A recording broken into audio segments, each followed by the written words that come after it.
Dalam sepak bola modern, sebuah tim dituntut untuk bisa membangun serangan secara konstruktif.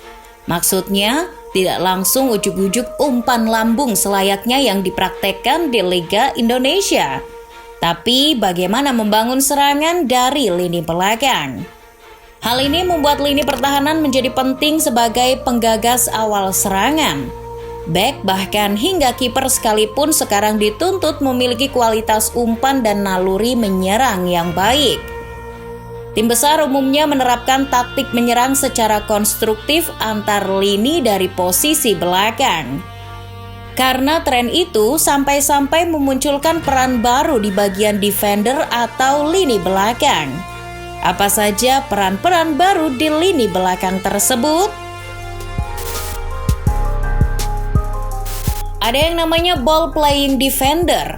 Peran ini sebenarnya sudah banyak dikenal dulu ketika bek legendaris Jerman Franz Beckenbauer, bek Italia Franco Baresi, sampai Matthias Sammer yang dialihfungsikan menjadi libero dari posisi aslinya sebagai gelandang. Posisi pemain belakang yang pandai menguasai bola dengan akurasi umpan yang bagus menjadi dasar seorang ball playing defender. Dalam format 4 back, biasanya ada satu orang di 2 center back yang bisa menguasai, mengontrol, bahkan merangsek naik ke depan untuk membantu serangan. Ball playing defender adalah kunci sepak bola modern.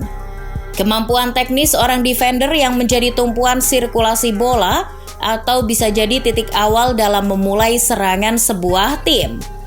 Beberapa peran ball playing defender sering ditemukan pada back-back yang berharga mahal.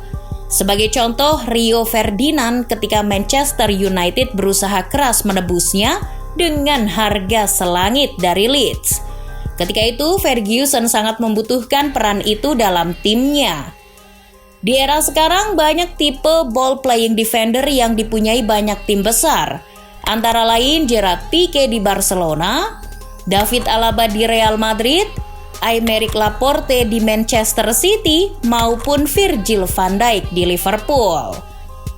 Bagi tim yang membangun serangan dari bawah, sangat penting untuk memiliki ball playing defender yang bisa melakukan progresi bola secara cepat. Dengan berbagai opsi yang tersedia dalam menembus lawan, bek harus bisa mengakses opsi tersebut untuk melompati lini pertama pertahanan lawan. Ukuran umpan sukses menjadi parameter ball playing defender dikatakan andal atau tidak. Karena umpan yang dihasilkan dari seorang ball playing defender seringkali berhasil mengecoh strategi lawan. Tak jarang pembelian bek mahal era sekarang lebih mengutamakan memilih pemain yang bisa menjadi ball playing defender. Bahkan klub rela merogoh kocek yang dalam untuk mendapatkannya. Contoh klub yang rela merogoh kocek dalam yakni Manchester City yang berulang kali membeli bek dengan harga selangit demi bisa mendapatkan bek yang cocok dengan peran ball playing defender seperti John Stones, Otamendi, Laporte hingga Ruben Dias. Kemudian muncul lagi istilah peran defender yang bernama inverted fullback atau bek sayap terbalik, yang biasa diartikan sebagai bek sayap yang sering masuk ke tengah atau meninggalkan pos aslinya untuk kebutuhan penyerangan tim. Sebuah contoh inverted fullback dalam membangun serangan adalah Philipp Lahm dan David Alaba saat bermain untuk Bayern Munchen di bawah Pep Guardiola, ataupun Zinchenko atau Cancelo di Manchester City sekarang. Dengan fullback yang merangsek masuk ke area tengah, dengan formasi awal 4-3-3, seketika bergeser menjadi 2-3-2-3 saat membangun serangan. Format ini akan menciptakan poros baru dan mampu menang jumlah di tengah saat membangun serangan. Penggunaan inverted fullback ini bisa menjadi metode untuk mengalahkan jumlah lawan di lini tengah menjadi 5 orang versus 3 orang. Ketika menyerang, biasanya inverted fullback dibantu oleh pemain yang mengcover area sayap yang ditinggalkan. Biasanya diisi oleh pemain sayap maupun center back untuk menghindari counter cepat dari lawan. Selain itu, inverted fullback juga sering bergeser ke tengah area pertahanan back four atau rapat dengan dua center back untuk mengantisipasi sisi half space yang dimanfaatkan lawan ketika menyerang. Sisi lain dari inverted fullback tidak hanya bergerak ke area midfield atau center back, mereka juga sering merangsek jauh ke tengah daerah pertahanan lawan ketika menyerang.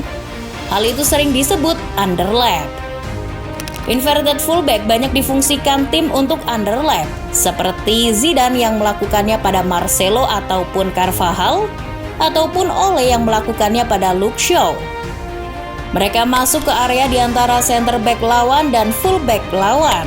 Pemain sayap dalam tim diposisikan jauh melebar untuk memancing fullback lawan.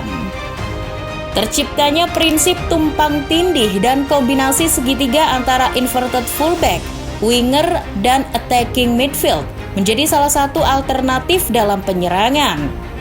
Dalam pola bertahan, inverted fullback juga difungsikan untuk menutup area tengah pertahanan yang sering ditinggalkan center back atau ball playing defender ketika menyerang atau set piece. Dalam memanfaatkan peran posisi inverted fullback, tidak sembarang pemain atau pelatih bisa melakukannya.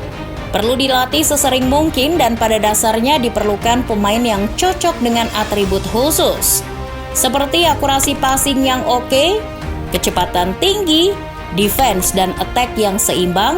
Juga diperlukan intelijensi yang tinggi dalam memahami peran baru itu dari pelatih. Kemudian muncul lagi peran defender yang sering orang menyebut dengan istilah wide center back. Bahkan peran ini sempat hype ketika muncul di game Football Manager. Wide center back sering diartikan sebagai seorang center back yang sering melebar dan naik membantu penyerangan. Biasanya wide center back difungsikan pada tim yang menggunakan formasi 3 back.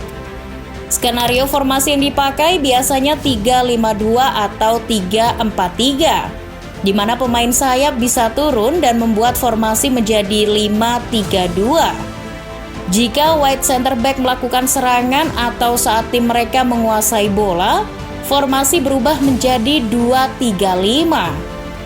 Jenis peran baru ini terkenal ketika Antonio Conte melatih Chelsea. Ketika itu Conte pada awal musim menangani Chelsea masih menggunakan formasi 4-3-3. Lalu setelah beberapa pertandingan seketika berubah menjadi 3-4-3 sampai akhir musim dan berbuah juara. Yang terkenal dari Conte ketika itu adalah menempatkan seorang Cesar Azpilicueta menjadi pemain 3 di belakang. Azpi berada di sisi kanan 3 back Chelsea.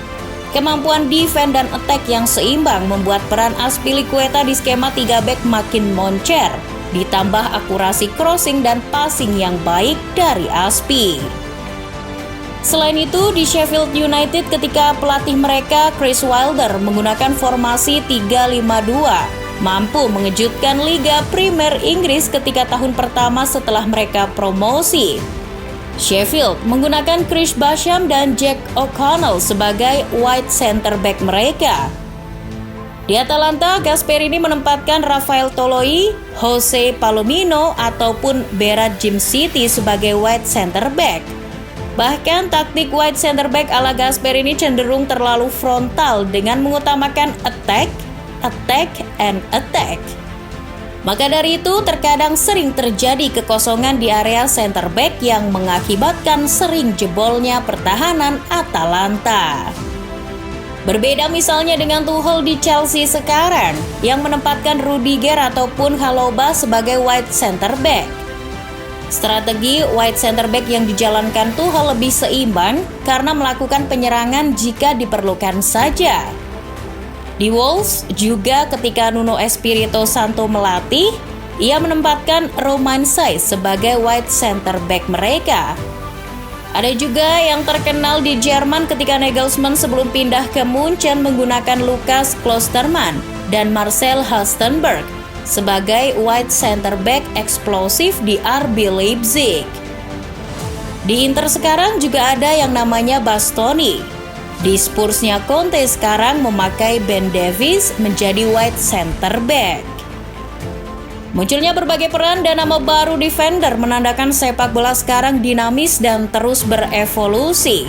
Setelah berbagai peran seperti Mezzala, Regista, false nine, box to box, deep lying forward dikenal banyak orang.